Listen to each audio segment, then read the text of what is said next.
Okay then my friends, so now we've set up the AI service and we've exported this model thing right here. We can go ahead and start using it to send prompts.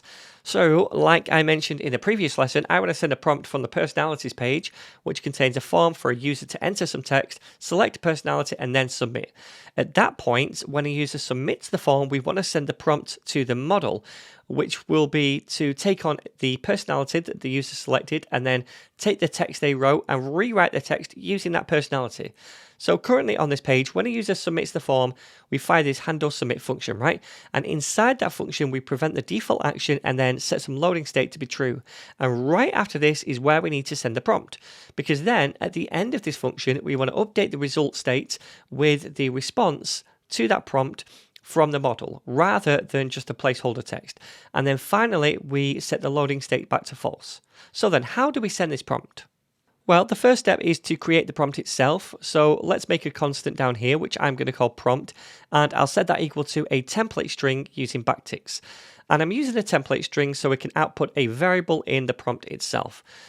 So then, I'll come down to the next line first to start writing this. And in fact, I'm just going to paste this prompt in to save you watching me type the whole thing out. And it says, you are a personality. And the personality variable is coming from the personality state, which stores whatever personality a user selects from the dropdown. That could be profane pirate, wizard, corporate superstar, something else that I can't remember. So for example, if they selected profane pirate, then this would say you are a profane pirate. So we're telling the model to take on that persona. Then we say, rewrite the following text to match your persona. And we then output another variable called input, which is what a user types into the text field on the form. And that's also stored in a bit of state in this component, okay? So then we finally say down here, return only the rewritten text, no explanations or preamble. And the reason I've added that last bit is to prevent the model starting the response with something like, okay, here's the updated text that you asked for, because a lot of models do that. So instead, it's just going to hopefully send the rewritten text and nothing else. So then that is the prompt created. And next we need to send this prompt to the model. To do that then, we will come down here and say const results, and we will set that equal to await because we'll be performing an async task right here. And then we'll need to use the model we exported from the Firebase file. So if you start typing that out, then hopefully you should see the option to import the model, which we can click on. And then we can use a method on that called generate content, which allows us to send a prompt and get a generated response back. And as an argument, we pass in the prompt itself, which we just made. So this is then going to send a prompt, wait for the response, and then store that response in this result variable.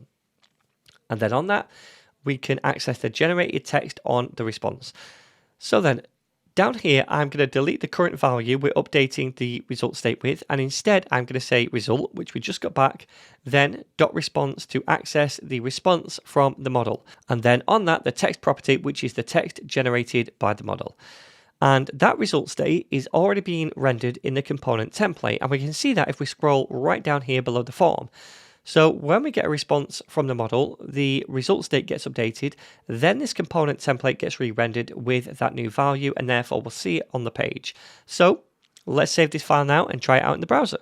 All right, so if you come to the website now and go to the personalities page and type something in like got some shopping, and then choose a personality, then it might be when you hit test personality, you get an error. And that's to do with app check. And that's because I think this is quite a recent thing. Firebase by default is trying to enable app check and refuse requests that don't have app check set up or a valid app check token by default. So if I click on test personality now, you can see I get a problem. And the issue says that Firebase app check token is invalid. All right. So you have to manually disable this app check, if you like, by coming to app check over here. And if you take a look at the Firebase AI Logic one, I've put here basic monitoring, and that's because I've just updated it. But if you see something like enforced right here, then you can click on it, go to setup, and then you can click on unenforced and then continue. And that will just take about 15 minutes or so. And then after that, you will be allowed to send requests. So I'm just going to wait for a few minutes and then I'm going to try this again. All right, so it's been about half an hour now. So I'm just going to come back to the form and type something in like grab some coffee and then go shopping. And then I'm going to come down here. I will select personality. Let's go for hipster gangster, and then we'll test the personality. Hopefully now, after a moment or two, we'll see a response down here from the model, which we render to the browser.